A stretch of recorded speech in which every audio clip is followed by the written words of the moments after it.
I sleep in my boss's house every night. That is my biggest secret. My name is Chloe Miller. I am 24 years old. I work as a data analyst at Vance Capital, a prestigious investment firm in New York City. Everyone at work thinks I am very dedicated. They see me arrive first and leave last every single day. They think I love my job so much. But the truth is different. The truth is that I have nowhere else to go. I have no apartment. I have no home. Until 3 months ago, I was living in a storage unit behind a public library. My life was not always like this. 2 years ago, I had a nice apartment in Brooklyn. I had furniture and plants. I had a normal life. But everything changed because of my younger brother, Leo. Leo is 22 years old. He is a good person, but he made terrible mistakes. He started gambling online. At first, it was just for fun. But then he lost money. He lost more and more. He borrowed money from dangerous people, very dangerous people. Men who do not forgive debts. One night, Leo came to my apartment. His face was covered in bruises. His eye was black and swollen. He was shaking and crying. "Chloe," he said, "they are going to kill me. I owe them $50,000. They gave me 1 week." I felt my blood turn cold. $50,000. I did not have that kind of money. Nobody in our family had that money. Our parents died 5 years ago in a car accident. Leo and I only had each other. I could not let him die.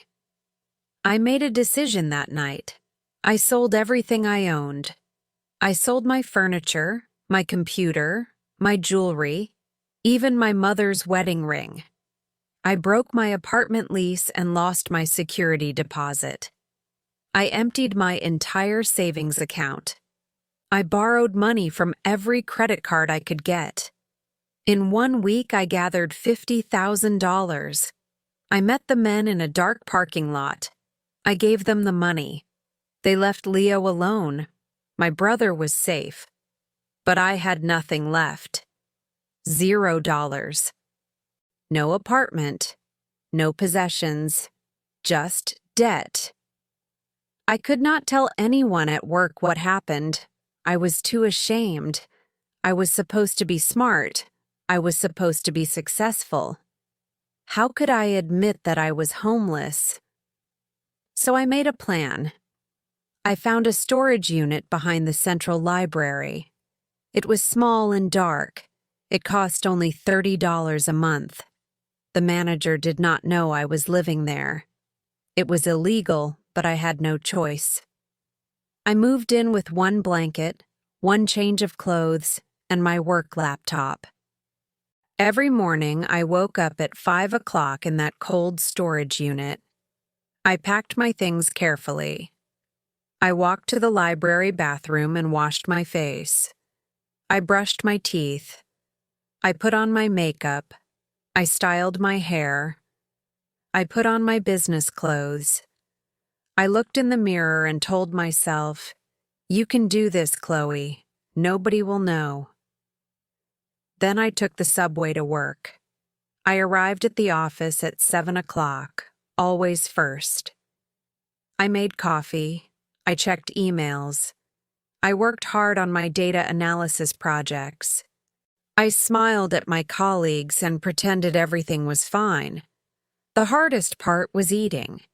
I did not have money for lunch. When my coworkers went to restaurants, I stayed at my desk. "Aren't you hungry, Chloe?" they asked. "No, I ate already," I lied. I drank water from the office water cooler. Water was free. Sometimes I took crackers from the break room. At night, I bought the cheapest food I could find: a banana, a package of ramen noodles. I ate in my storage unit by the light of my phone. Then I worked more on my laptop. I studied investment strategies and financial modeling. I wanted to be the best analyst in the company. I wanted to prove I deserved to be there. This continued for 6 months. Winter came. The storage unit was freezing cold. I had 2 thin blankets, but I shivered all night. My body hurt. My back ached from sleeping on the concrete floor. I lost weight. My clothes became loose. Dark circles appeared under my eyes. But I kept going to work. I kept smiling. I kept pretending. Nobody knew my secret. Nobody knew that Chloe Miller, the brilliant data analyst, was actually homeless. Nobody knew I was living like a ghost in the shadows of the city. Then one night in December, everything changed. There was a terrible snowstorm. The snow fell thick and heavy. The wind howled. The temperature dropped below freezing.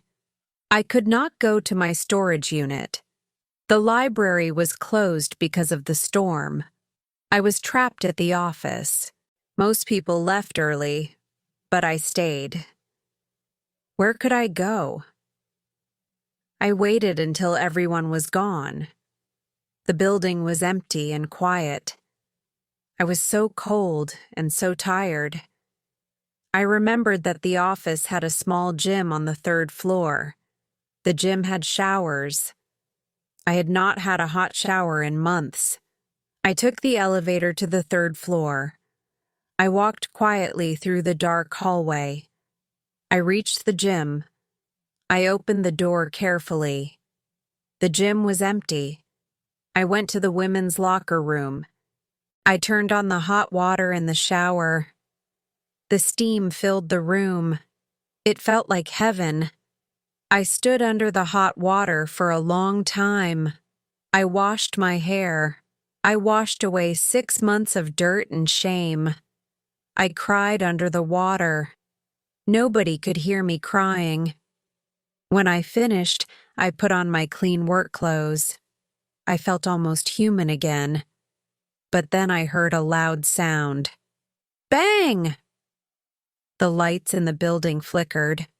The security system made a beeping noise. Then everything went dark. The power was out. The snowstorm had caused a blackout. I froze in fear. I was trapped in the building. I could not leave now. Security would see me on the cameras when the power came back. They would know I was here illegally. I would lose my job.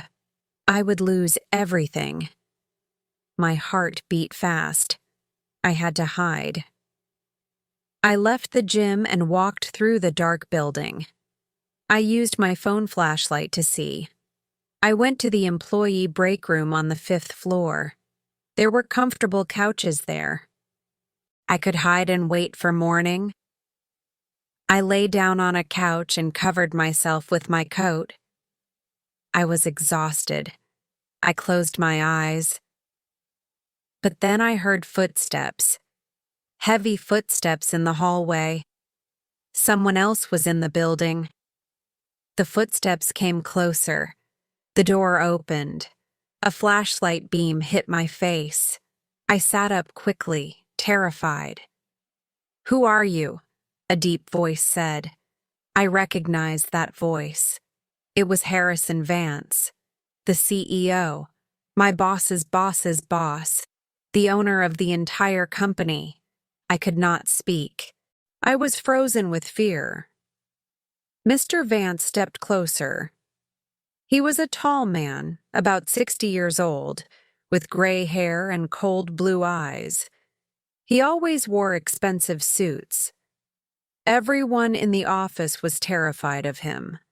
He never smiled. He never made small talk. He was known as the Ice King of Wall Street. And now he was standing in front of me, staring at me with those cold eyes. "I asked you a question. Mr. Vance said.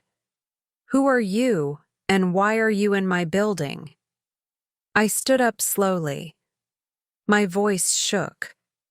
"I am Chloe Miller, sir. I work in the data analysis department. I am so sorry. I got trapped here because of the storm. I could not leave." Mr. Vance studied my face carefully. His eyes saw everything. He saw my wet hair. He saw my tired eyes. He saw my thin body and loose clothes. He looked at my coat on the couch. He understood more than I wanted him to understand. "You were using the shower," he said. It was not a question. I nodded. I could not lie any more. "Yes, sir. I am sorry. I broke the rules. Please do not fire me. I need this job. I will leave now." I tried to walk past him, but he blocked my way. "Stop," he said. "Where do you live, Miss Miller?" I looked down at the floor. I could not answer. My silence told him everything. "You are homeless," he said quietly. It was not a question. It was a fact.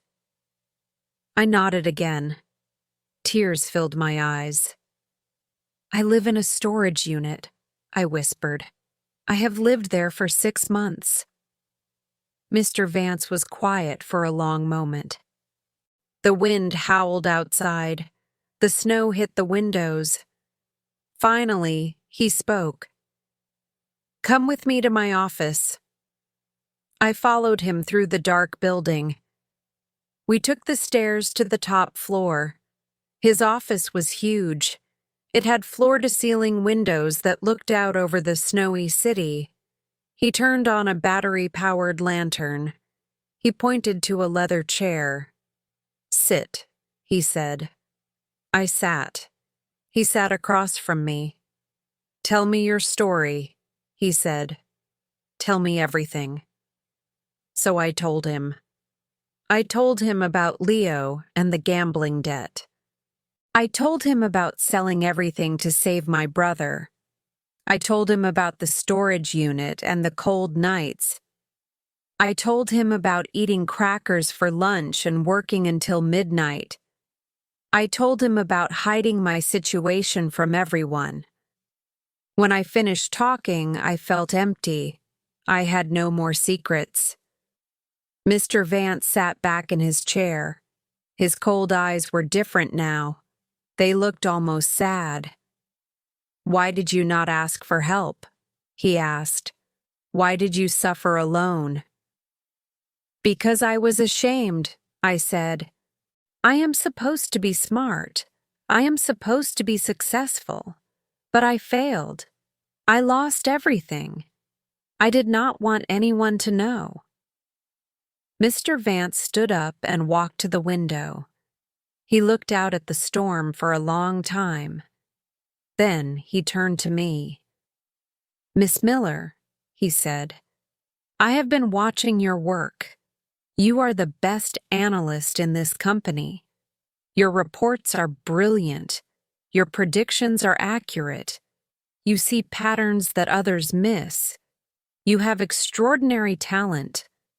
I was shocked. Harrison Vance knew my work. He had been watching me. "Thank you, sir," I said quietly. He continued. "I have a problem, Miss Miller. Someone in this company is stealing from me. Someone is moving money illegally. I have lost millions of dollars. I do not know who the traitor is. I cannot trust anyone in my inner circle. But I can trust you. You have nothing to gain by betraying me. You are not part of the office politics. You are just trying to survive." Mr. Vance sat down again and looked directly into my eyes. "I want to make you a deal," he said. "I will give you a place to live. You will move into the east wing of my house in Connecticut. You will have your own bedroom, your own bathroom, privacy. In exchange, you will help me investigate the financial theft. You will analyze the data. You will find patterns. You will discover who is betraying me. This must remain completely confidential. No one can know about our arrangement. Do you accept? I could not believe what I was hearing. A place to live? A real home? And a chance to use my skills on something important? Yes, I said immediately. Yes, Mr. Vance. I accept. Thank you. Thank you so much. He nodded. Good. We start tomorrow. When the storm ends, I will send a car for you. Pack whatever belongings you have. You will never sleep in that storage unit again. That night, I slept on the couch in his office. He gave me his coat as a blanket. It smelled like expensive cologne. For the first time in months, I felt safe. The next day, a black car picked me up. The driver took me to my storage unit. I packed my few belongings in 10 minutes. Then we drove to Connecticut. Mr. Vance's house was like a palace. It was a huge mansion with beautiful gardens covered in snow. Inside, everything was elegant and expensive. A housekeeper named Maria showed me to the east wing. My room was bigger than my old apartment. It had a king-size bed with soft white sheets. It had a private bathroom with a marble bathtub. It had a window that looked out at the snowy trees.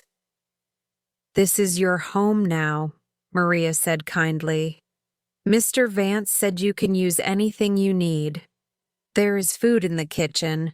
Make yourself comfortable." I stood in the middle of the room and cried. I cried with relief. I cried with gratitude. I cried because I was finally safe. That night, I took a long bath. I put on clean pajamas that Maria had left for me. I got into the soft bed. I slept for 12 hours straight. When I woke up, I felt like a new person. My new routine began. Every morning, Mr. Vance and I left the house at different times. He took his car. I took a different car that he provided for me. We arrived at the office separately. At work, we were professional. He was the CEO. I was the analyst. We did not speak much, but in the evenings, we drove home together. We worked in his private study. He showed me confidential financial records. I analyzed the data on my laptop. I looked for irregularities, unusual patterns, suspicious transactions. The work was fascinating. I discovered that money was being moved through shell companies. Someone was creating fake investment accounts. The theft was sophisticated and carefully hidden. "This person knows our system very well," I told Mr. Vance. "This is someone with high-level access, someone you trust." He looked grim. "Keep searching," he said. "I need to know who it is." We worked together every night, sometimes until midnight. Maria brought us coffee and sandwiches. Slowly, I began to see Mr. Vance as more than just the Ice King. He was intelligent and focused. He listened to my ideas. He respected my opinions. One night, he told me about his past. "I was not always rich," he said. "I grew up poor in Ohio. My father worked in a factory. My mother cleaned houses. I got a scholarship to college. I built this company from nothing. I worked 20-hour days. I sacrificed everything." He paused and looked sad. "I sacrificed too much. My wife, Catherine, she died 10 years ago. Cancer. I was so busy with work that I did not spend enough time with her. I regret that every day. Now I have money and success, but I am alone. I understood him then. We were both alone. We both carried regrets. You helped me, I said. You saved me when I had nothing. That makes you a good person, Mr. Vance. He smiled slightly. It was the first time I had ever seen him smile. Call me Harrison, he said. At least when we are not at the office. So at home, he became Harrison. We talked about many things. We discussed business and philosophy. We watched old movies together. We ate dinner at the big dining table. His house felt less empty with me there, and I felt less alone, too. But at the office, problems began. People noticed that I was leaving at the same time as Mr. Vance. They saw us in the parking garage sometimes. A man named Julian Vance, the company's vice president, started watching me carefully. Julian was about 35 years old, handsome, and ambitious. He was Harrison's nephew. Everyone knew Julian wanted to be CEO someday. He saw me as a threat. One day, he came to my desk. "Chloe," he said with a fake smile, "I have been noticing something. You seem very close to my uncle lately. Is there something going on?" My face turned red. "No, Mr. Vance, I mean Julian. No. Mr. Vance is just mentoring me. He is helping me develop my skills." Julian laughed. It was not a kind laugh. Mentoring. Is that what they call it now? Be careful, Chloe. People are starting to talk. They are saying you are sleeping with Harrison to advance your career. You know what they call women like that, don't you? His words felt like a slap. I was so angry I could not speak. Julian walked away, still smiling that cruel smile. The gossip spread quickly. In the break room, conversations stopped when I entered. People whispered behind my back. "Did you hear? Chloe and Mr. Vance are having an affair. That is why she got promoted to senior analyst. She is using him. It is disgusting. He is old enough to be her father." I wanted to scream the truth at them. I wanted to tell them I was homeless. I wanted to tell them Harrison saved my life. But I could not. Harrison had told me the investigation must remain secret, so I stayed quiet and endured the whispers. Julian's attacks became worse. In meetings, he questioned my work. "Are you sure about these numbers, Chloe? Or did someone else prepare them for you?" He made jokes. "Chloe has special access to confidential information. I wonder why." Other executives laughed. I felt humiliated. But I kept working. I kept searching through the financial data. And then, after 2 months of investigation, I found it. I found the pattern. I found the proof. And the discovery made my blood run cold. The person stealing from the company was Julian Vance, Harrison's nephew, the man who would inherit everything. Julian had created 17 fake investment accounts. He had been moving money for 3 years. He had stolen over $20 million. I sat at my computer, staring at the evidence. My hands were shaking. What should I do? If I told Harrison the truth, I would destroy his family. Julian was his sister's son, his only family. Harrison had already lost his wife. Could I take away his nephew too? But Julian was a thief. Julian was also the man making my life miserable.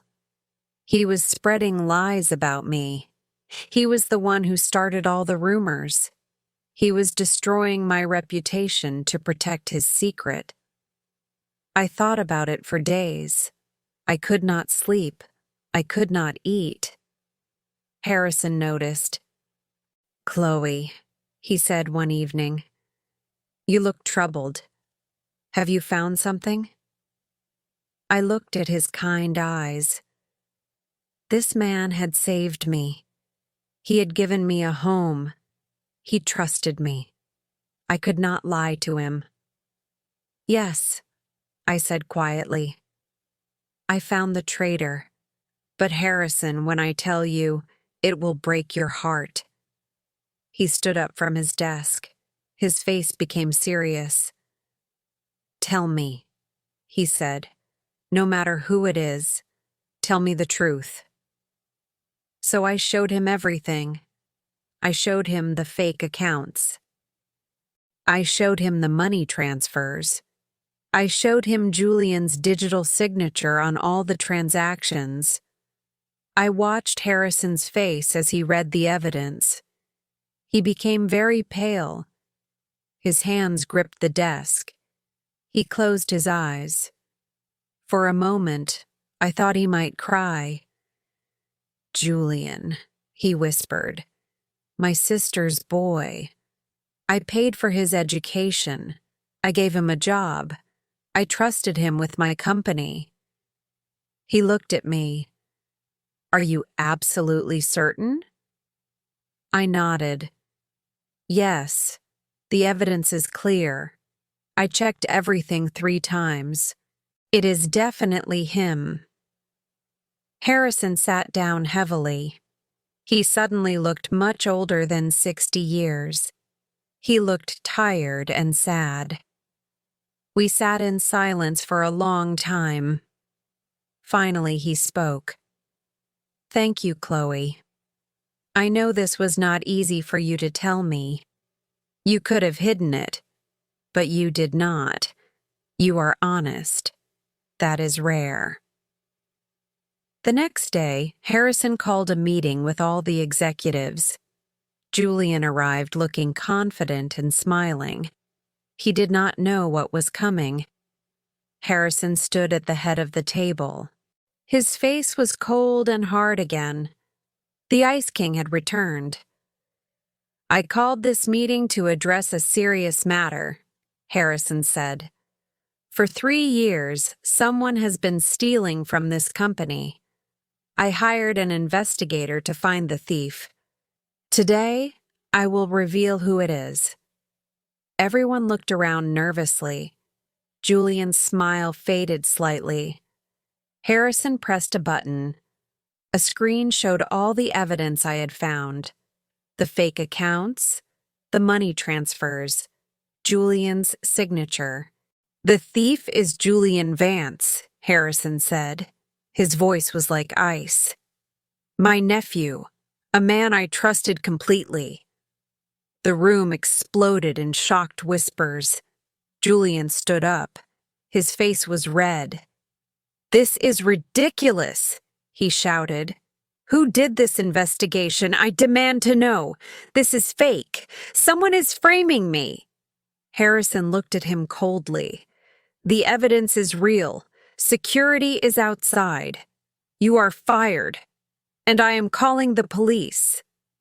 2 security guards came in. They escorted Julian out. He screamed and cursed. He looked at me as he was being dragged away. His eyes were full of hate. "This is her fault," he screamed. "That woman, Chloe, she poisoned you against me. She is sleeping with you. Everyone knows it." The executives all turned to look at me. My face burned with shame. But Harrison spoke loudly. "Everyone be quiet," he commanded. The room fell silent. He looked at all the executives. "I want to address the rumors about Miss Miller." Harrison's voice was clear and strong. Yes, Chloe Miller lives in my house. She lives in the guest wing. She has lived there for 3 months. Do you want to know why? The executives looked uncomfortable. Harrison continued. Because she was homeless. She saved her brother from criminals by giving away everything she owned. She slept in a storage unit for 6 months. She came to work every day hungry and cold. She never complained. She worked harder than anyone else in this company. When I discovered her situation, I offered her a room. Not because she is a woman, not because of any improper relationship, but because she is a human being who needed help. The room was completely silent. Everyone stared at me with wide eyes. Harrison was not finished. I also hired her to investigate the theft because she is the most brilliant analyst I have ever seen. She is the one who discovered Julian's crimes. She is the one who saved this company millions of dollars. She did this while people like Julian spread lies about her. She endured your gossip and your judgment, and she never once complained. He looked around the room. Miss Miller has more integrity than most people in this room. If anyone has a problem with my decision to help her, you can leave this company now. Nobody moved. Nobody spoke. Then, slowly, one executive started clapping. Then another. Then another. Soon everyone was applauding. I felt tears run down my face. These were not tears of shame. These were tears of relief. The truth was finally out. After the meeting, people came to me. "I am sorry, Chloe," they said. "We should not have believed the rumors. You are very brave. Thank you for saving the company." I accepted their apologies. Some were sincere, some were not. But I did not care anymore. I knew my truth. That evening, Harrison and I drove home together in the same car for the first time. We did not hide anymore. "Thank you for telling them," I said. "You did not have to do that." Harrison looked at me. "Yes, I did," he said. "You deserve to have your name cleared. You are not a charity case, Chloe. You are family now." Family. That word made my heart warm. I smiled. "You are like a father to me," I said. He smiled too. "And you are like the daughter I never had." The police arrested Julian. He went to trial and was sent to prison. The company recovered most of the stolen money. Harrison promoted me to Director of Financial Security. I got a big office and a big salary. After 6 months, I had saved enough money to get my own apartment. A nice apartment in Manhattan with big windows and a real kitchen. The day I moved in, Harrison helped me carry boxes. Maria made us lunch. We sat on my new couch and ate sandwiches. "This is a good place," Harrison said, "but you know you are always welcome at the house." "I know," I said, "and I will visit often. You are stuck with me now." He laughed. It was good to hear him laugh. My brother Leo got help for his gambling addiction. He went to therapy. He got a job at a restaurant. He is doing better now. He thanked me for saving his life. "I am sorry for what you went through," he said. "I will spend my whole life making it up to you." I hugged him. "Just be better," I said. "That is all I want." My life is different now. I have a home. I have a good job. I have people who care about me. Sometimes I still have nightmares about the storage unit. I wake up thinking I am cold and hungry. But then I look around my warm apartment and remember that life is over. I survived. I won. People still talk about my story at the office. Did you hear about Chloe Miller? She went from homeless to director in 1 year. They say it with admiration now, not cruelty. I am proud of my story. I am not ashamed anymore. Every Sunday, I have dinner at Harrison's house. We cook together. We watch movies. We talk about business and life. He is the family I chose, and I am the family he chose. Life is strange and unexpected. Sometimes the hardest times lead to the best things. When I was sleeping in that freezing storage unit, I thought my life was over. But it was just beginning. I learned that it is okay to accept help. I learned that there are good people in the world. And I learned that honesty and hard work always win in the end. My name is Chloe Miller. I sleep in my own apartment now, in my own bed, with my own key. But I once slept in my boss's house, in his guest wing, when I had nothing. And I am proud of that story. If you are reading this and you feel alone, if you have big problems and no solutions, please do not give up. There is always hope. There is always tomorrow. And maybe, just maybe, there is someone waiting to help you. You just have to be brave enough to accept that help. Keep going. You are stronger than you think.